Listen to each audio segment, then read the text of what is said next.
नमस्कार, मैं हूं सुरेश चौहान की और आप देख रहे हैं बिंदास बोल। बिंदास में हम आपके सामने एक ऐसा सामाजिक मुद्दा लेकर आए जिस पर समाज में चर्चा, चिंतन और मंथन होने की आवश्यकता है।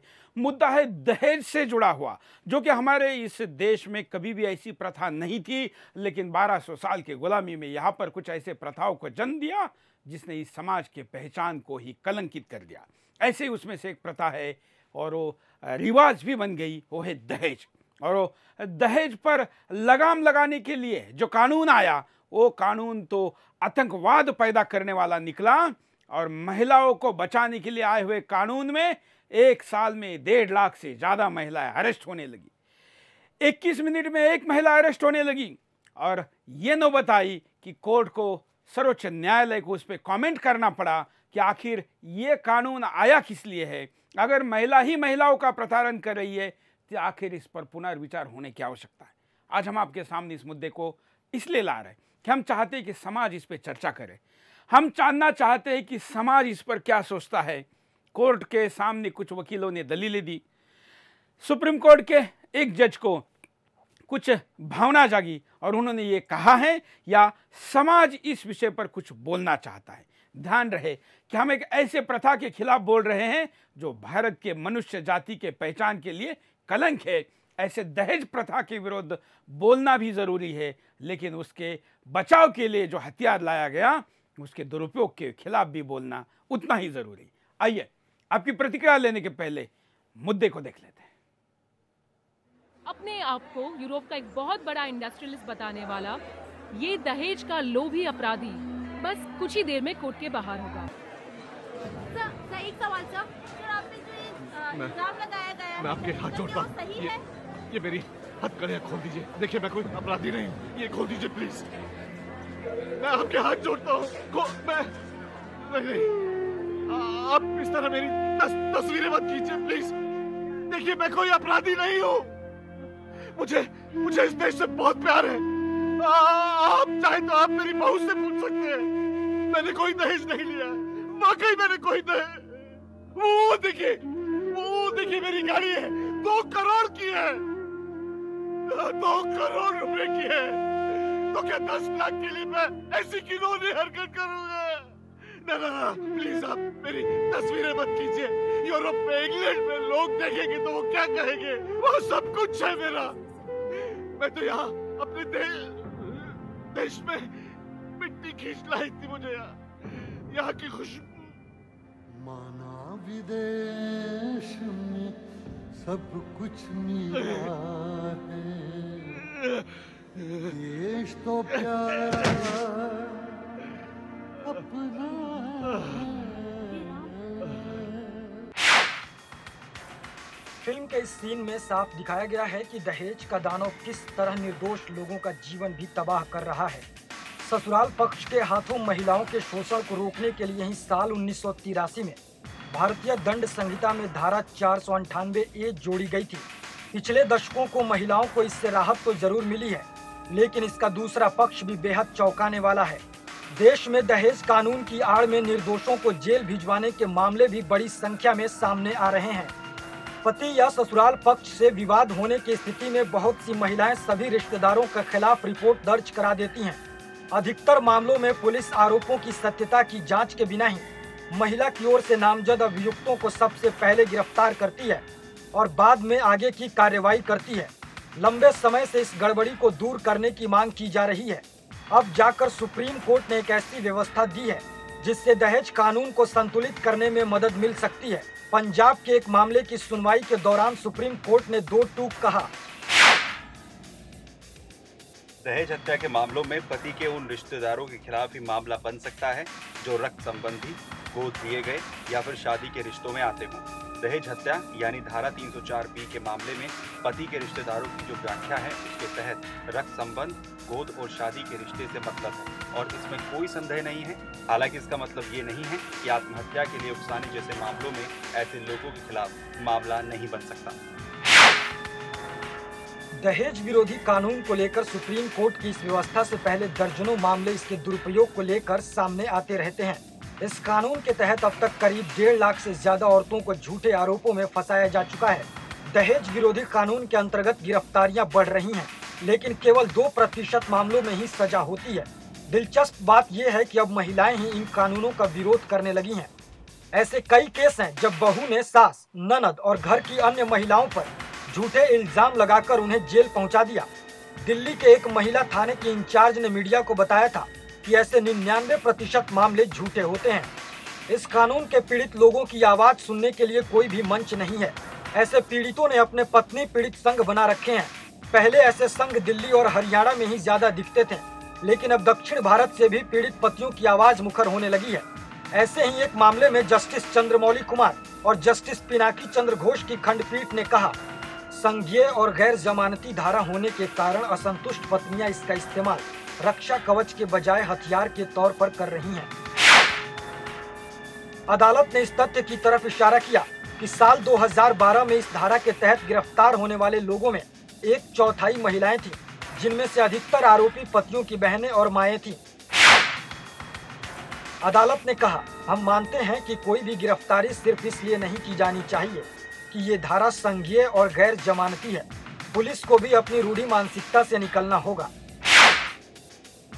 तो कोर्ट के इस फैसले के बाद दहेज विरोधी मामलों में पुलिस संवेदनशीलता और सतर्कता से जांच करेगी। दहेज उत्पीड़न के केस में आरोपी की गिरफ्तारी का कारण भी पुलिस को कोर्ट के सामने बताना होगा। मजिस्ट्रेट इसके गुण दोष के आधार पर फैसला करेंगे। नई व्यवस्था के बाद कई लोग आशंका जता रहे हैं कि अब दहेज कानून निरर्थक हो जाएगा, लेकिन कानून के जानकारों का मानना है कि ऐसा इसलिए नहीं होगा क्योंकि कानून की मूल भावना जस की तस है। Bureau report, Sudarshan news. कॉलर के पास चलते हैं। जय हिंद। सुरेश जी नमस्कार। बोलिए। वंदे मातरम। सुरेश जी, मैं महेश चावला बोल रहा हूँ केशवपुरम से। हाँ। तो ये दहेज के कानून और ये जो बनते हैं, इसके अंदर कितनी खराबी या कितना जो है तोड़पन आ जाता है। सबसे बड़ी चीज है कि हमें जो है समाज को जो है पहले स्वच्छ रखना पड़ेगा। यदि हमारा समाज स्वच्छ रहेगा तो ऐसा दहेज का कानून को बनाने की जरूरत नहीं है। और दूसरा जो है, जितना हम कानून बनाएंगे उतना उसके ऊपर अपराध होगा, अपराध पे फिर कानून बनेगा, कानून पे फिर अपराध होगा। तो इस तरह से हमें समाज को ही जागरूक करने की जरूरत है। सुरेश जी धन्यवाद। अगले कॉलर। जय हिंद। जय हिंद सर। बोलिए। दहेज प्रथा क्या कानून है? देखो, जैसे रेप का केस बन गया, इस पर भी दुरुपयोग होने लगा। कानून तो अच्छा बनता है, कानून को हम समर्थन करते हैं, लेकिन कानून जब गलत चलने लगता है तब तकलीफ की बात आने लगती है। इस करके हर कानून के अंदर इसी तरह होना चाहिए, दुरुपयोग नहीं होना चाहिए। क्योंकि पहले अरेस्ट कर लेते हैं, अरेस्ट करने के बाद केस बना के अंदर ठोक देते हैं, तो वही जो है महिलाएं के ऊपर उत्साह हो जाती है। इस करके आपके चैनल के द्वारा हम इस चीज का स्वागत करता हूँ। जय हिंद। धन्यवाद। वैसे तो कोई भी एक कानून बनाया जाता है वो लोगों को हितों के लिए, उनके फायदे के लिए, उनके शोषण को रोकने के लिए, उनके ऊपर हो रहे अत्याचारों को कम करने के लिए। लेकिन दुर्भाग्य से अच्छे लोगों को फायदा हो उसके पहले बुरे लोग उसका फायदा ज्यादा उठाते हैं। अगले कॉलर। जय हिंद। बोलिए। दहेज के लिए ऐसा है कि लगभग हर प्रदेश में, हर जिले में, हर तहसील में लोग इतने प्रताड़ित हैं जिसको कुछ बताया नहीं जा सकता। इस कानून में जो अभी संशोधन सुप्रीम कोर्ट ने दिया है उसमें भी अभी जरूरत है, गुंजाइश बहुत ज्यादा है। इसको पूर्णतः बंद होना चाहिए। अगर बंद नहीं हो तो कम से कम बारीकी से विवेचना हो, तब गिरफ्तारी हो इसकी। धन्यवाद।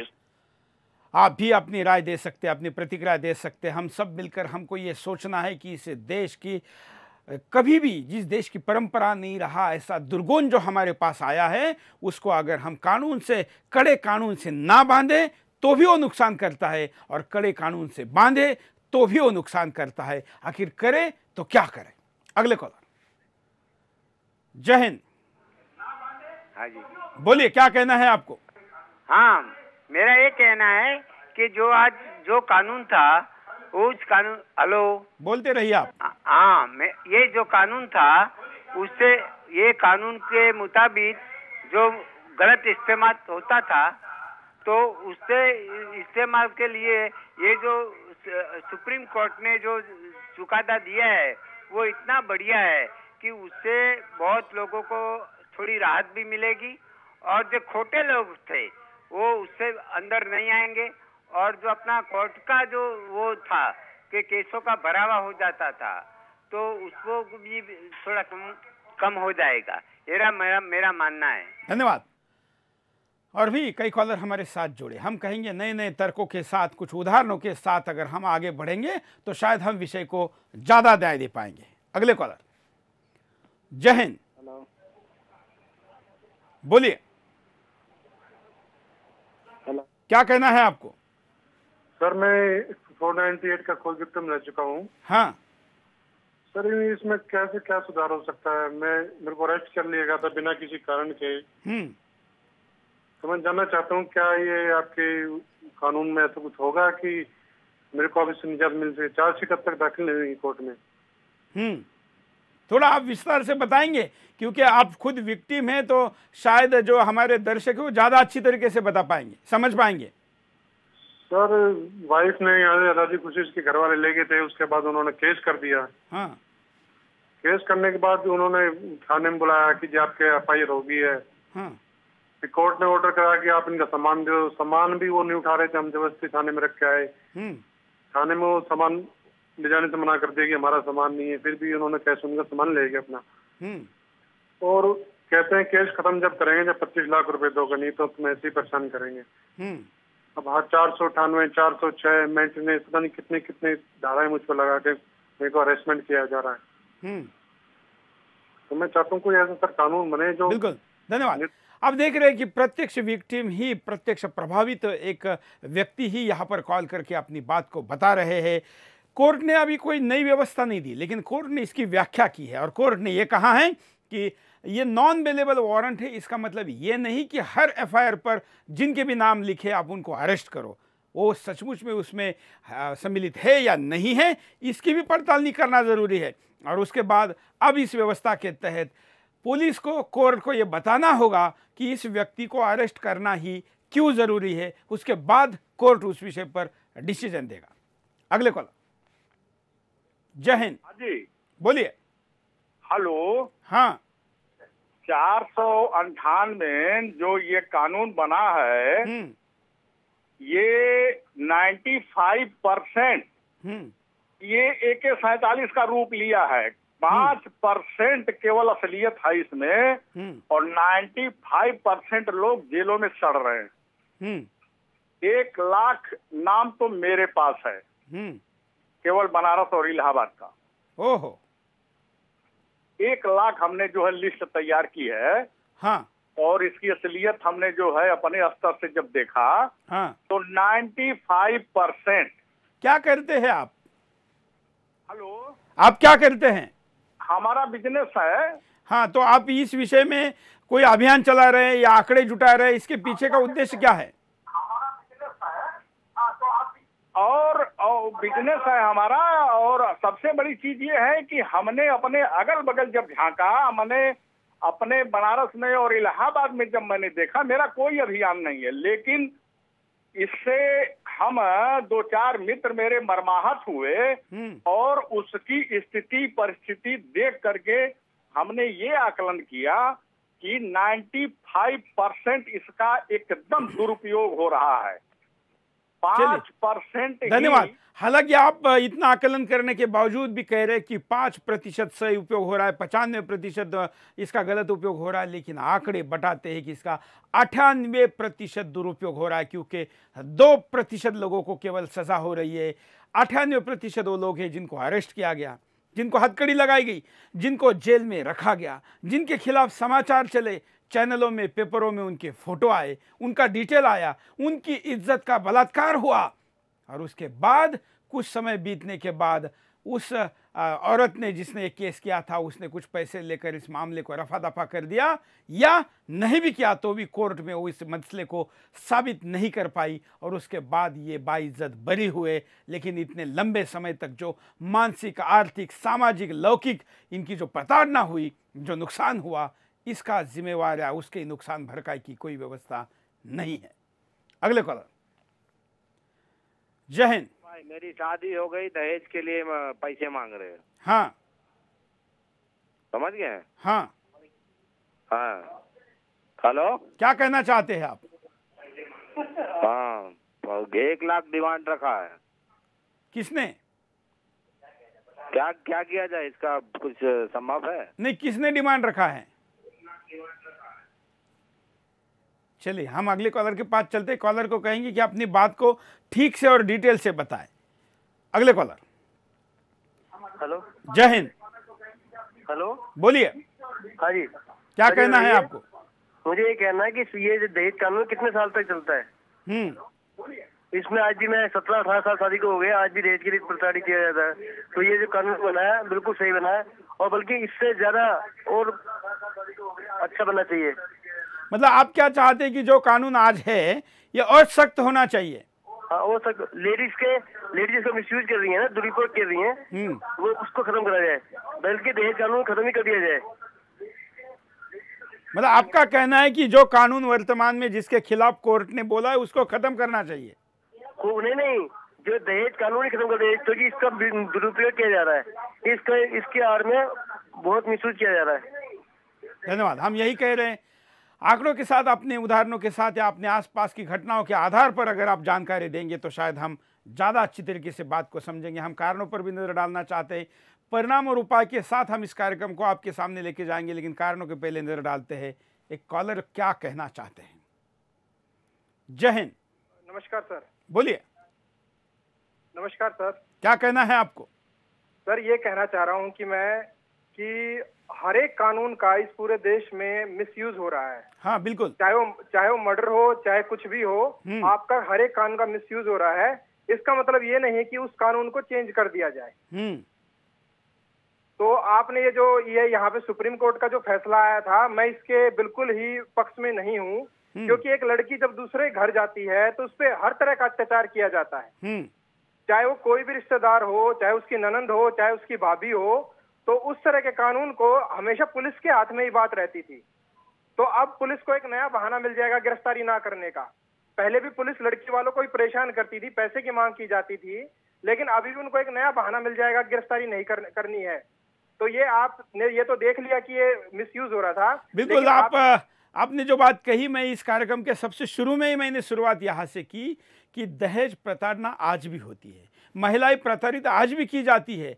यह हमारे समाज के लिए बहुत बड़ा कलंक है, लेकिन दुर्भाग्य यह है कि 98% मामले इस देश में लगातार गलत साबित हो रहे। ऐसे में 2% मामलों के लिए 98% लोगों का शोषण, इस विषय का कोई समाधान होना चाहिए। ये कानून खत्म कर दिया जाए, ये समाधान तो मुझे भी नहीं दिखता, क्योंकि ऐसे समाधान से उन लोगों का क्या जो इसके विक्टिम है, जिनके ऊपर सचमुच में अत्याचार हो रहा है, जिनसे दहेज मांगा जा रहा है, जिनके घर में साधारण व्यक्ति भी आकर उस बिचारी महिला को लात मार के जाता है, न जाने क्या क्या करता है, और फिर भी वो कुछ नहीं कर पाती, क्योंकि वो दहेज के भूख को, उस लालच को, उस हवस को नहीं पूरा कर सकती। कारणों पर नजर डालते हैं कि आखिर क्या कारण है, देख लीजिए। कानून का दुरुपयोग। दहेज कानून के दुरुपयोग के मामले बढ़ते जा रहे हैं। नेशनल क्राइम ब्यूरो हो या अदालतों के फैसले, साफ है कि बड़ी संख्या में दहेज कानून को हथियार की तरह इस्तेमाल किया जाता है। इससे असल में दहेज पीड़ित महिलाओं को भी शक की नजर से देखा जाता है और उनको इंसाफ मिलने में देरी होती है। सुप्रीम कोर्ट ने साफ इशारा किया है कि साल 2012 में इस दहेज कानून के तहत गिरफ्तार होने वाले लोगों में 1/4 महिलाएं थी, जिनमें से अधिकतर आरोपी पतियों की बहनें और माएँ थी। पारिवारिक कलह। दहेज कानून के दुरुपयोग के कारण मामूली तनातनी भी बड़ी कलह का रूप ले लेती है। छोटे मोटे झगड़ों में भी महिलाएं दहेज कानून का इस्तेमाल करने लगी हैं। बड़ी संख्या में ऐसे मामले सामने आए जब पति या सास ससुर ने किसी अच्छी बात पर भी जोर दिया हो जो उस महिला को गलत लगी, तो उसने दहेज कानून में फंसवा दिया। गलत सलाह। दहेज कानून के दुरुपयोग की एक बड़ी वजह मायके के लोगों और दूर के रिश्तेदारों की गलत सलाह भी है। कई बार छोटे मोटे झगड़ों में ही महिला को दहेज कानून में फंसाने की सलाह दे दी जाती है, जिससे ससुराल वाले बेवजह ही जेल की सलाखों के पीछे चले जाते हैं। जो कई कारण और ध्यान में आया है जिसके कारण कि महिला इस स्टेज पर जाती है, उनमें यह भी पाया गया है कि कुछ लोगों के विवाह पूर्व जो संबंध होते हैं, जो अफेयर होते हैं, वो होते हुए भी घर वाले ज़बरदस्ती कहीं पर शादी करवा देते हैं। फिर वो दिल एक जगह पर, शरीर एक जगह पर, और ये लगता है कि यहाँ से छुटकारा पाकर वापस जाना चाहिए, वो मेरा इंतज़ार कर रहा है। ऐसे केस में भी बाहर निकलने का बहाना दहेज होता है, और ये भी एक बड़ा कारण, अनैतिकता के कारण भी शादियां टूट रही हैं। अगले कॉलर। हेलो, बोलिए। हेलो हेलो, कहिए। हेलो सर, नमस्कार। मैं जींद हरियाणा से रविंद्र शर्मा। हाँ सर, मैं ये चाहता हूँ, जैसे ये औरतें केस करती हैं, तो क्या इनके अपोजिट, मतलब हम भी केस कर सकते हैं? जो निर्दोष लोगों को फंसाते हैं उनके अपोजिट भी तो ऐसा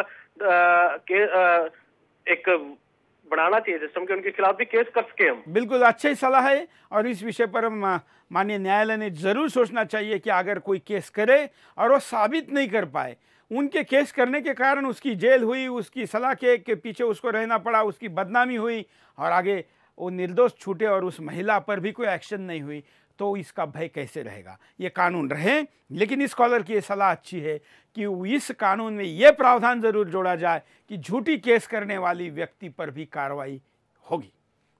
अगले कॉलर। जय हिंद। जय हिंद। बोलिए।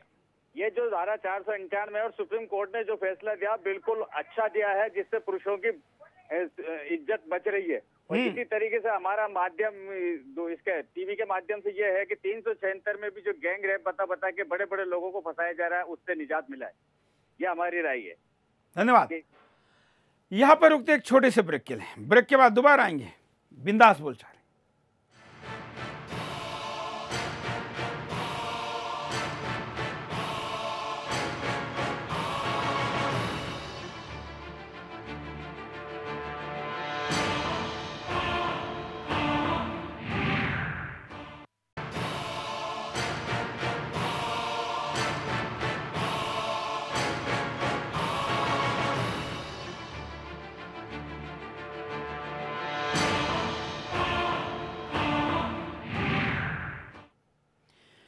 ब्रेक के बाद आपका एक बार फिर से स्वागत है। आप देख रहे हैं बिंदास बोल, और बिंदास में हम आपके सामने मुद्दा लेकर आए हैं दहेज विषय को लेकर। दहेज के दोनों पहलू हम आपके सामने ला रहे हैं कि दहेज प्रथा गलत है और उसके खिलाफ कोई सख्त कानून होना चाहिए, लेकिन एक कानून अगर सख्त रखा जाता है तो उसका दुष्परिणाम पिछले कुछ सालों में हम देख चुके हैं, और महिला ज़्यादा संख्या में प्रताड़ित और हो रही है। कई कॉलर अपनी विभिन्न प्रकार की प्रतिक्रिया, राय, सुझाव यहाँ पर दे रहे। आप भी पीछे मत रहिए, क्योंकि ऐसे सामाजिक मुद्दे पर हमको बढ़ चढ़कर हिस्सा लेना चाहिए, क्योंकि यह आपसे, हमसे, हमारे कल से जुड़ा हुआ मुद्दा है। कॉलर के पास चलते हैं। जय हिंद। जी सुरेश जी, नमस्कार। बोलिए। अंशु भार्गव बोल रहा हूँ ब्लूमिंगटन, अमेरिका से। मैं पहले तो एक बात स्पष्ट कर देना चाहता हूँ, शायद किसी कॉलर ने पहले कहा कि इन कानूनों से दुरुपयोग नहीं हो रहा है। इनको थोड़ा दुनिया में देखने की जरूरत है, आंखें खोलें। कानून से दिक्कतें हैं, यह स्पष्ट है। दहेज प्रथा एक बुराई है, हम सब मानते हैं, इसका कोई समर्थन नहीं करता है।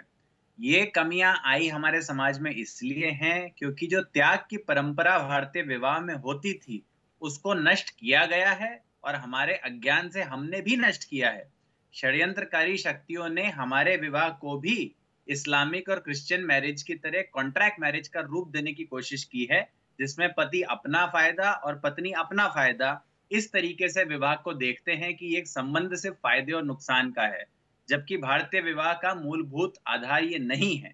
जब तक हम इस कमी को दूर नहीं करेंगे और अधिकार से बाहर नहीं आएंगे, षड्यंत्रकारी शक्तियां हमारे विवाह और धर्म संस्कृति को दिक्कत देते रहेंगे। कानून को निश्चित रूप से कोर्ट को देखना चाहिए, पर कानून जो है लोगों को डराने के लिए होता है, उनमें सुधार करने के लिए नहीं होता। इस बात के अंतर को समझना लोगों की शक्ति के लिए आवश्यक है। धन्यवाद। वाह, इन्होंने एक अलग पहलू दिया है। हालांकि इसको मैं कार्यक्रम के आखिर में देना चाहता था, लेकिन कॉलर ने शुरुआत की है। हमें हमारे संस्कार, हमारे यहाँ के बुजुर्ग, हमारे यहाँ की परंपराएं, हमारी धर्म की मान्यताएं और बहू को बेटी के समान देखने का दृष्टिकोण ये लाना भी क्यों ज़रूरी नहीं है? क्यों नहीं इस देश के वो तमाम गुरु, वो कथावाचक, वो संत अपने भक्तों में ये संदेश दे कि वो दहेज नहीं लेंगे, या जिनके घर में बहू को प्रताड़ित किया जाता है वो किसी भगवान के पास आशीर्वाद मांगने के लायक नहीं बचता है। अगले कॉलर। जय हिंद। जय हिंद सर। बोलिए सर। मैं हरियाणा शाहपुर से बोल रहा हूँ। हाँ। जो पुलिस आपके केस जो धारा की भर्तों करती है वो आदमी की सुनती नहीं है, वो धारा लगाई देती है। क्यों लगा देती है? ऐसे उसको धारा नहीं लगानी चाहिए, उसकी तफ्तीश करनी चाहिए। हेलो। बिल्कुल धन्यवाद। पुलिस इस व्यवस्था में सबसे निर्णायक पहलू है, क्योंकि पुलिस को अपना सत्सद विवेक का उपयोग करके ये निर्णय करना होता है। लेकिन दुर्भाग्य से पुलिस विवेक के बजाय अर्थ कारण पर ज़्यादा प्रभावी तरीके से काम करती है, या किसी जिस लड़की के पक्ष की तरफ से कोई प्रभावी नेता, अफसर या कोई समाज का प्रभावी घटक कॉल करता है तो उससे प्रभावित होती है। विवेक से ज़्यादा वो पैसा, संबंध और दबाव से प्रभावित होती है। इसलिए उन्होंने जो निर्णय करना चाहिए वो ना हो के वहाँ पर ही सबसे बड़ी गलती होती है। कॉलर। सुरेश जी नमस्कार। नमस्कार। वाराणसी से अर्जुन सिंह बोल रहा हूँ। हाँ। चाहे दहेज कानून के दुरुपयोग की बात करें हम या फिर किसी और कानून की, उसमें निष्पक्षता तो ना के बराबर ही दिखती है। वैसे भी फैसलों का बोलबाला तो सिर्फ पैसों के दम पर होता है, चाहे वो इंसाफ का ही मंदिर क्यों ना हो। धन्यवाद। वही मैं कह रहा था इस कॉल के पहले भी कि पैसे का परिणाम सबसे ज्यादा है। पैसे के लिए केस हुई है और पैसे मांगकर उसको खत्म किया जा रहा है।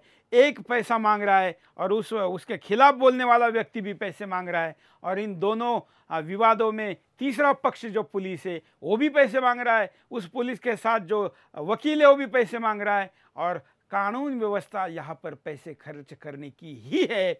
ऐसे में ये कहाँ का न्याय हुआ?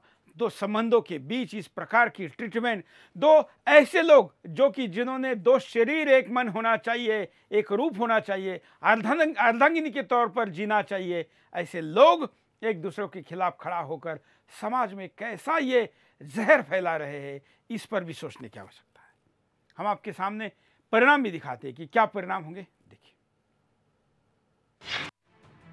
बेगुनाहों पर अत्याचार। दहेज कानून के दुरुपयोग से बेगुनाहों पर अत्याचार के मामले बढ़ रहे हैं। इस कानून के तहत अब तक करीब 1.5 लाख से ज्यादा औरतों को झूठे आरोपों में फंसाया जा चुका है। हर 21 मिनट बाद किसी निर्दोष महिला को गिरफ्तार कर लिया जाता है। समाज में असंतोष। सामाजिक तौर पर यह कानून दहशत का पर्याय बन चुका है। इसके दुरुपयोग के बढ़ते आंकड़ों के कारण समाज में भी असंतोष की भावना बढ़ती जा रही है। कानून के प्रति असम्मान। दहेज कानून के दुरुपयोग की एक बड़ी वजह कानून के प्रति असम्मान का भाव भी है।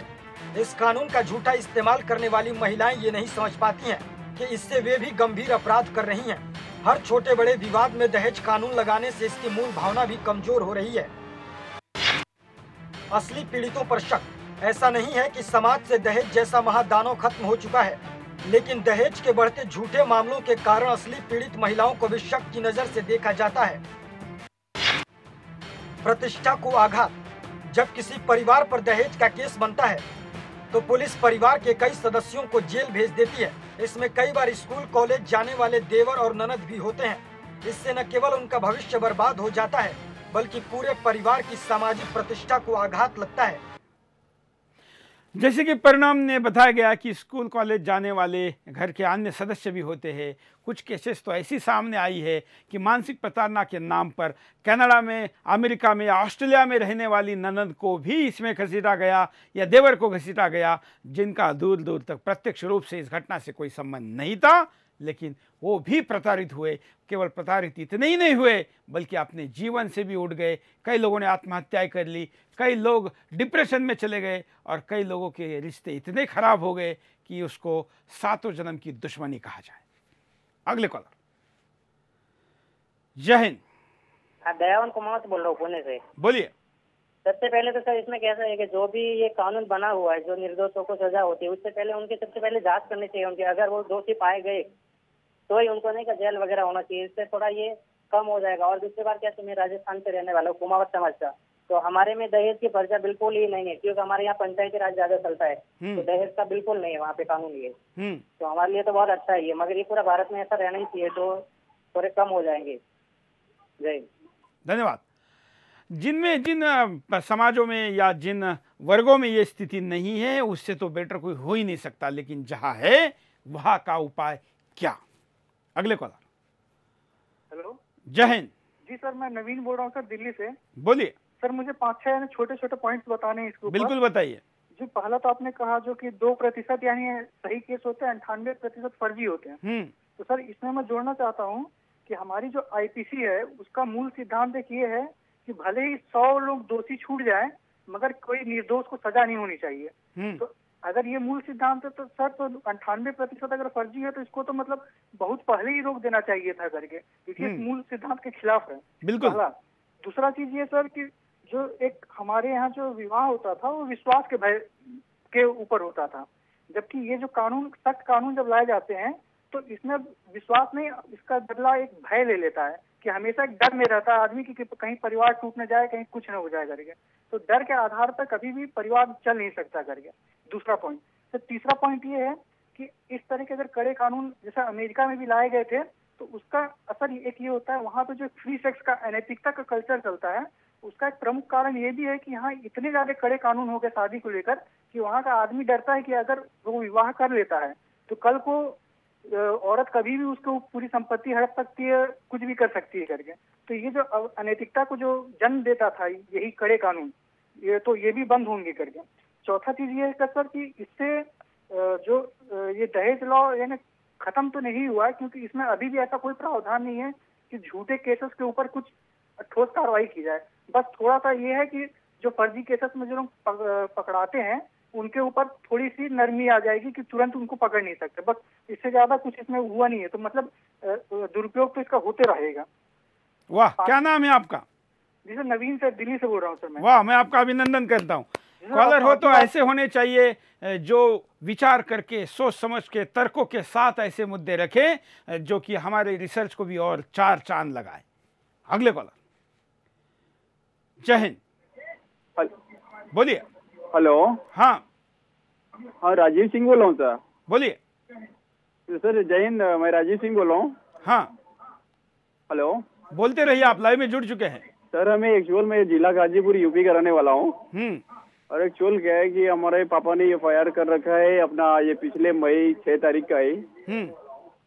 और सर आज तक अभी कोई कार्रवाई नहीं की जा रही है। एक्चुअल क्या है कि हमारा एक कोई रिश्तेदारी है और वो हमारे घर में 2 बजे रात को मिले थे।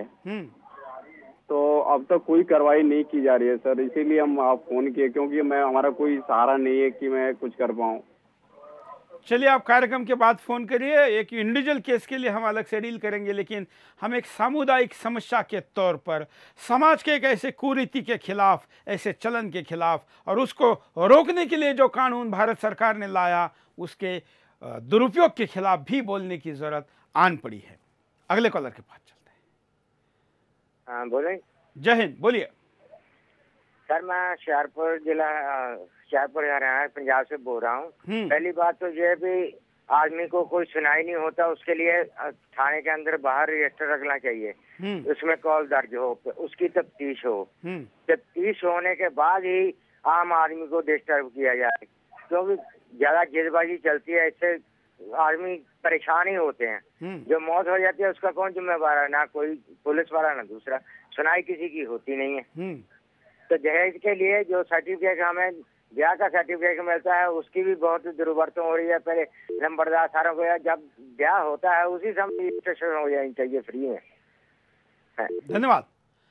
वैसे एक कानून वो लाया गया था जिसको डोमेस्टिक वायलेंस एक्ट कहा जाता है, या जिसको हम घरेलू हिंसा कानून कहते हैं। वो लाया इसलिए गया था कि डायरेक्ट पुलिस ने एक्शन दहेज उत्पीड़न वाले कानून पर नहीं लिया जाए।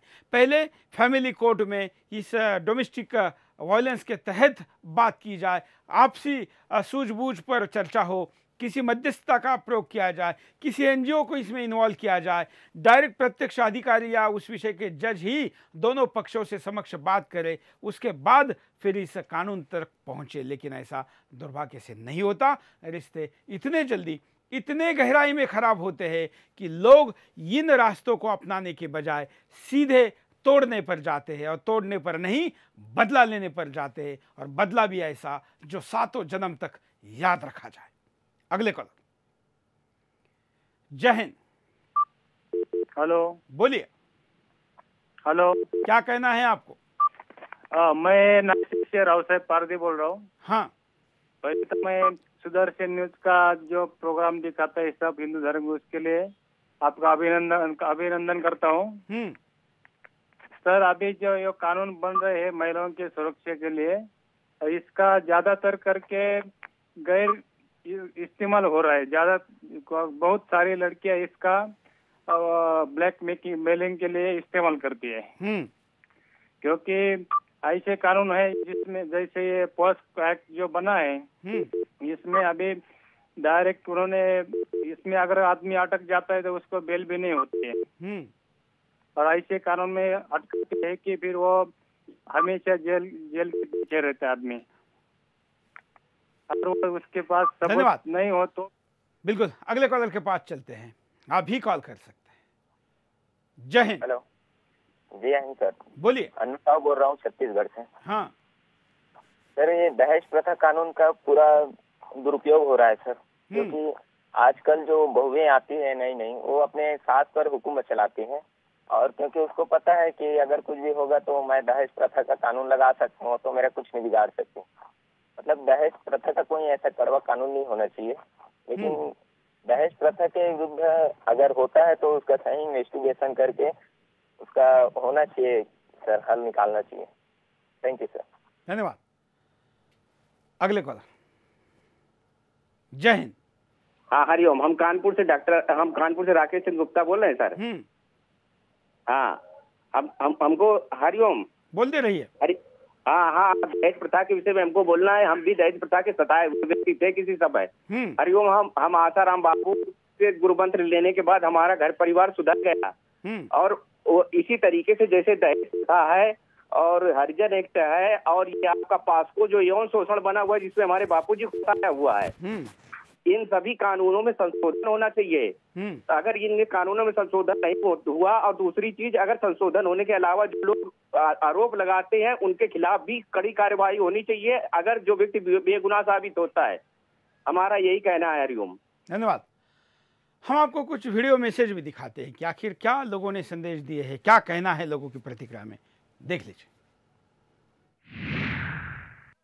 पहले जो लोग अपने फॉल्स केसेस रजिस्टर कर दिया करते थे, उसमें लोग अब डायरेक्टली जो भी कल्प्रिट्स हैं डायरेक्ट उन्हीं पे बातें आएंगी। इनसे थोड़ी तो सिचुएशन जो पहले वर्सेंड हो गई थी फॉल्स केसेस के लेकर के, नंबर ऑफ केसेस जो इंक्रीज़ कर गए थे, अब वो वैसा कुछ नहीं होगा। अब बेटर अंडरस्टैंडिंग हो पाएगी लोगों को और लोग फॉल्स केसेस से बच पाएंगे।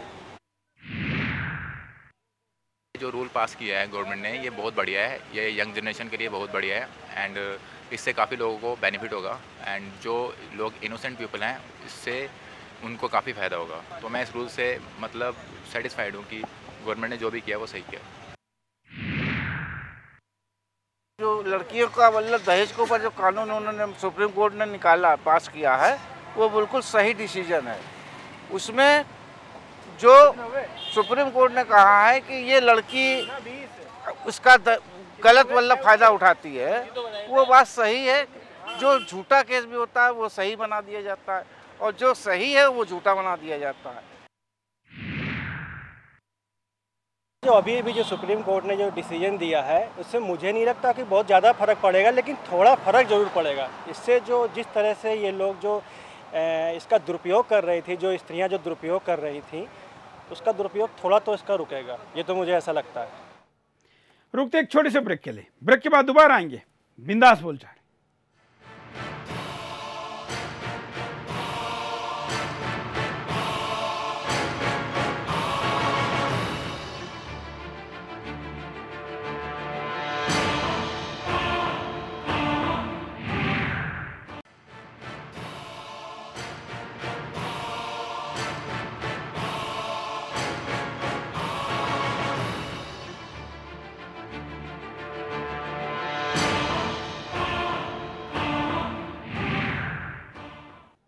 ब्रेक के बाद आपका एक बार फिर से स्वागत है। आप देख रहे हैं बिंदास बोल, और बिंदास में हम आपके सामने मुद्दा लेकर आए दहेज उत्पीड़न रोकने के लिए बने हुए कानून के द्वारा होने वाले उत्पीड़न के ऊपर। और खुद कोर्ट ने इस विषय पर कहा है कि इसका दुरुपयोग हो रहा है। इसे प्रताड़ित लोग कह रहे हैं कि यह आतंकवाद है, और कुछ कॉलर ने कहा है कि AK-47 से यह कम नहीं है। आप क्या कहना चाहते हैं? बचे हुए समय में अपनी प्रतिक्रियाओं को दें। कॉलर के पास चलते हैं। जय हिंद। हाँ जी भाई साहब बोलिए। हेलो। हाँ हमको ये कहना है कि माननीय सुप्रीम कोर्ट जी ने कानून जो बनाया है बहुत बढ़िया बनाया है, लेकिन यहाँ पर जो जांच होती है वो जो पुलिस का आईओ जांच करता है, वो चाहे कितना भी बढ़िया कानून बनाए लेकिन जांच तो वो विधायक के कहने से करता है। तो उसका फायदा क्या माननीय सुप्रीम कोर्ट जी का कोई भी कानून बनाने का, ये मुझे कहना है। बिल्कुल कि जो आईओ जो है वो भी सुप्रीम कोर्ट की या माननीय सीजी से उससे जो है उसका ट्रांसफर पोस्टिंग हो तभी कानून सही चलेगा। जब तक जो आईओ केस का है जो जांच करता है वो विधायक के कहने से अगर जांच करेगा तो कुछ भी नहीं होगा। कानून का कोई औचित्य ही नहीं है अपने देश में। बिल्कुल, ये बिल्कुल सही घटना है। एक ऐसी केस में मुझे जहां सत्य पता था कि लड़की पे अत्याचार नहीं हुआ है, बल्कि लड़की अपने बॉयफ्रेंड के लिए पति को छोड़कर जा रही है और जाने के लिए बहाने के तौर पर दहेज का झूठा आरोप एक अच्छे परिवार पर लगा रही है। तब एक सांसद ने उस लड़की के घर वालों के लिए वहां के पुलिस स्टेशन को फ़ोन किया। सत्ताधारी दल का सांसद होने के कारण उस पुलिस स्टेशन ने उस बात को गंभीरता से लिया, लेकिन झूठी लड़की की बात सच साबित हुई और एक अच्छे परिवार पर गाज गिरनी ही वाली थी कि लकीली मैं उस दिन उस शहर में था। उन्होंने जब मुझे सत्यता बताई और मैंने पुलिस वालों से बात की तो उन्होंने कहा कि हमको तो एक सांसद जी का फ़ोन आया है कि अब लड़की सच है या झूठ पता नहीं, लेकिन सांसद कह रहे सत्ताधारी दल के है, दबाव डाल रहे। मैंने फ़ोन किया, बताया मेरा सांसद भी परिचित थे। मैंने जब उनको कहा कि आप इसका सत्य जानते हैं, उन्होंने कहा ये तो पता नहीं, लेकिन लड़की के घर वाले मेरे कॉन्स्टिट्यूंसी के हैं। ऐसे में अपने वोटर के लिए सत्य जाने बगैर केवल उनका हम यहाँ मिलाने के लिए, उनका फ़ायदा पहुँचाने के लिए और वोटों के लिए उस नेता ने वहाँ फ़ोन किया था, और उसके फ़ोन को गंभीरता से लेते हुए वहाँ के पुलिस स्टेशन ने सत्य देखे बगैर, विवेक का उपयोग करे बगैर उस दबाव में एक अच्छे परिवार पर एक्शन लेने का प्लान बनाया था। लकीली मैं पहुँच गया और वो परिवार बच गया, लेकिन सब जगह ऐसा नहीं होता। ज़्यादातर वही होता है जो कॉलर कह रहा है। अगले कॉलर। जय हिंद। जय हिंद सर, राजीव सिंह बोल रहा हूँ दिल्ली से। हाँ सर, हमें ये करना था, अभी थोड़ी देर पहले बात हुई थी सर आपसे, लेकिन अभी पूरा कंफर्म हम बात नहीं कर पाए थे सर, और लाइन हमारी डिस्कनेक्ट हो गई थी। और सर हमें ये जानकारी लेना है कि सर कोई भी हमारे घर पे कोई अत्याचार या कोई बात होती है तो उसके लिए हम क्या करें सर, या हमें पुलिस पर या कोई कार्रवाई मतलब नहीं मिल पाती है। चलिए धन्यवाद। मैं बताऊं कि हम कोई कानूनी सलाह देने का कार्यक्रम नहीं चला रहे। हम एक सामाजिक समस्या पर जनमत लेते हैं, लोगों की राय लेते हैं, उस पर अवेयरनेस करते हैं। कानूनी सलाह के लिए तो आप वकील के पास ही जाइए, जो अच्छा हो, फी के लिए काम ना करता हूं। अगले कॉलर। जय हिंद। हेलो बोलिए। हेलो। हाँ, मैं ये कह रहा हूँ कि ये जो आप 498A के बारे में बता रहे हैं, हाँ, तो इसमें जो है ये वकील और ये जो माँ बाप इनके पीड़ित होते हैं, माँ बाप ये केस को खींचते इतना है कि एक जिंदगी पूरी गुजर जाती है लड़के की। 30-35 साल तक मुकदमा चलता रहता है, किसी ना किसी की डेथ हो जाती है इसमें, और इसमें समाज को बहुत नुकसान होता है। और ये राजनीति और ये जो न्याय व्यवस्था है, इसकी गड़बड़ी की वजह से ये सब इसका दुष्परिणाम हो रहा है, और इसका फायदा इतना नहीं हो पा रहा है जितना इसका दुष्परिणाम हो रहा है। यही कोर्ट ने कहा है, और इसलिए जो अनुपात एनजीओ के आंकड़ों को कलेक्ट करने की निकला है कि 98% झूठे मामले हैं। इसमें जो वकीलों वाली बात है, ज़्यादातर वकील अच्छे हैं, लेकिन कुछ वकील सुपारी लेते हैं। उन लड़की वालों को कहते हैं कि आप केस ठोक दो, 1 रुपया हमको देना नहीं, लेकिन जो तोड़ पानी होगा, जहां पर बात जाकर पैसे की लेन देन की बनेगी, उसमें 50% हमारा, 50% तुम्हारा। घर, लड़की का घर उजड़ ही गया है, तुमने शादी पे इतना खर्चा किया था, ये किया था, उसकाते हैं और सुपारी लेते हैं कि हम उनसे वसूल कर कर रहेंगे। अगले कॉलर। जय हिंद। जय हिंद सर। बोलिए। हाँ सर, मध्य प्रदेश के सीधी जिले से संजीव तिवारी बोल रहा हूँ। हाँ सर, इसमें जो दहेज एक्ट में है, इसमें बेकसूर माँ बाप को भी परेशान किया जा रहा है सर। बिल्कुल किया जा रहा है। इसमें सर पूरी तरह से परिवार को परेशान किया जा रहा है, छोटे छोटे बच्चे और मासूम माता पिता को भी परेशान किया जा रहा है सर। इसमें संशोधन होना चाहिए। बिल्कुल। और धन्यवाद। आप तो केवल माता पिता की बात कर रहे हैं, यहाँ पर ऐसे भी केसेस हैं जहाँ दादा दादी को भी नहीं छोड़ा गया, 75 साल के दादा को भी इसमें घसीटा गया, दादी को भी घसीटा गया, जिन्होंने भी कोई अन्याय नहीं किया था उनके नाम तक लिए गए। अगले कॉलर। हाँ जी, नमस्कार जी। नमस्कार, बोलिए। हाँ जी, ये बहुत अच्छा स्वागत है आपका जो कार्यक्रम है। मैं भट्टू मंडी हरियाणा से बोल रहा हूँ जी। हाँ। और ये जो नियम कानून बनाया है बहुत अच्छा है जी। ये कानून स्वागत योग्य है और हम भुक्तभोगी है, इसका बहुत गलत दुरुपयोग हो रहा है। बिल्कुल। इसका ये बहुत सरकार ने बहुत अच्छा काम किया है। धन्यवाद। अगले कॉलर के पास चलते हैं। जय हिंद। मैं ये कहना चाह रही हूँ, हेलो, बोलिए बोलिए। हाँ, मैं ये कहना चाह रही हूँ कि मेरा ये देवर, हम बीकानेर से बोल रहे हैं, राजस्थान से। हाँ। 13 जुलाई को शादी हुई थी मेरे देवर के लड़की की। वो साल भर में लड़की 20 दिन भी नहीं रही सास के पास और सारा दहेज हमने उसको दे दिया। उसकी लड़की की कुछ वीडियो हमारे पास है और फिर भी वो उन्होंने FIR दर्ज की और गिरफ्तारी के लिए फिरते रहते हैं। वो हम बहुत परेशान है इस चीज से। बिल्कुल, धन्यवाद। ऐसे प्रत्यक्ष जो भुक्तभोगी है, जो इससे पीड़ित है, वो लोग ही कॉल करके अपनी बात को बता रहे। आप कल्पना करिए कि इसकी दहशत वास्तव में कितनी होगी। हम जरा उपाय भी नजर डालते हैं कि आखिर क्या उपाय हो सकता है। पुलिस संवेदनशील बने।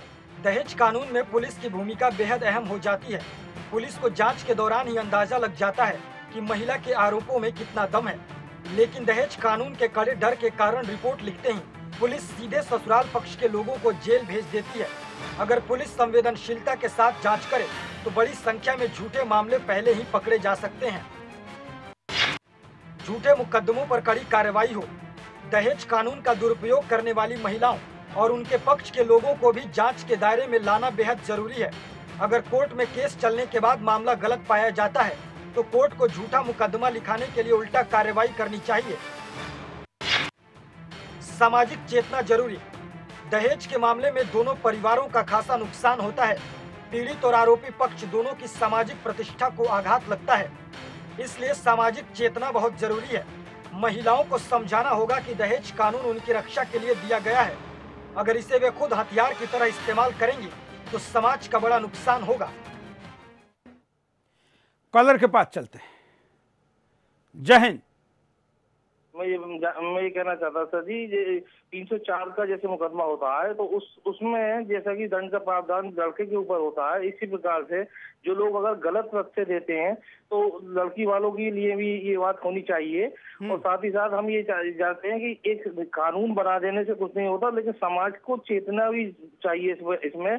और जो लोग पक्षकार होते हैं, पीड़ित पक्षकार जिन्हें दर्शाया जाता है, तो उन्हें भी सुनवाई का मौका दिया जाना चाहिए कोर्ट के अंदर। उसके बाद में उनके ऊपर पुलिस कार्रवाई होनी चाहिए। पुलिस कार्रवाई को जो है ट्रायल के रूप में पहले नहीं होनी चाहिए। होता क्या है, आमतौर पर जब कार्रवाई हो जाती है तब वो ये पता लगता है कि ये लोग दोषी थे ही नहीं। अगर कोर्ट उनको पहले सुन ले और पुलिस कार्रवाई बाद में हो तो ऐसे में उनकी जो समाज में प्रतिष्ठा होती है उस पर आंच नहीं आती।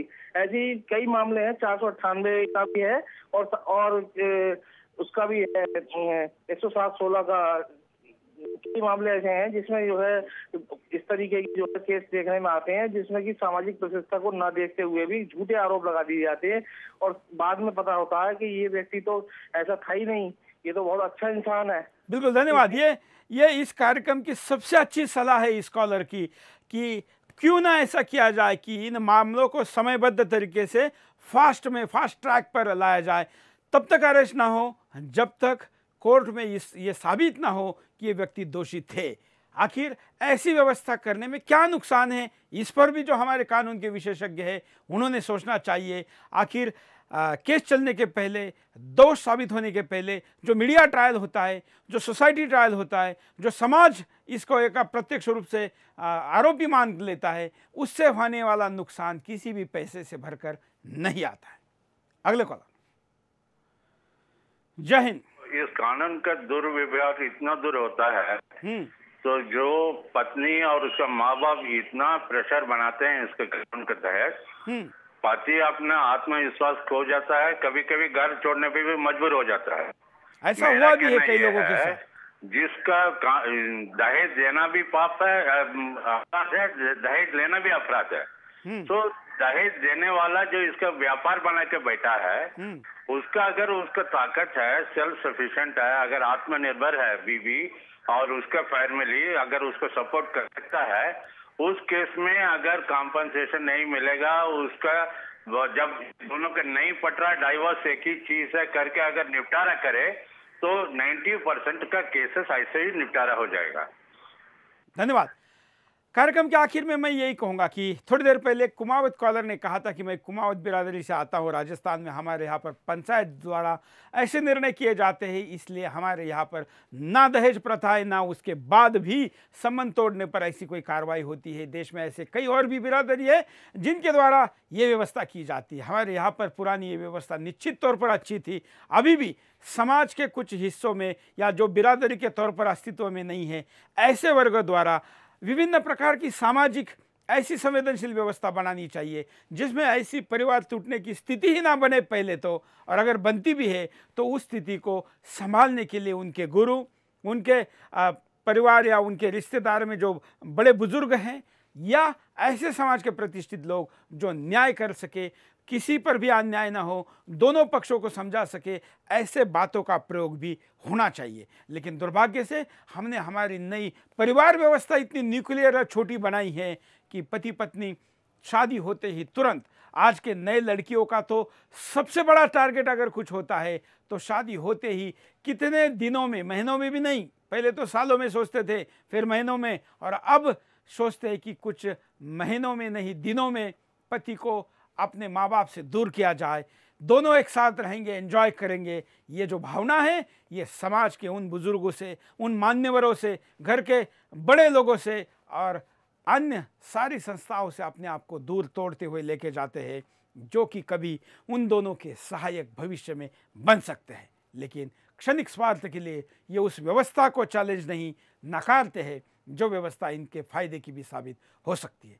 कानून के साथ केवल सफ़ेद कागज पर छपे हुए काले कानून ही काम के नहीं हैं, हमारे समाज की व्यवस्था और उसके गुण भी इसमें उपयोग में लाने की आवश्यकता है। हम आशा करते हैं कि ना कोई दहेज मांगेगा, ना दहेज मांगने वाले ना मांगने के बावजूद भी कार्रवाई का बलि होंगे। हम आशा करते हैं कि आज के इस कार्यक्रम से हम समाज में कुछ जागृति, चिंतन या चर्चा करने के लिए लोगों को प्रोत्साहित कर पाए। आज के लिए इतना ही। जय हिंद।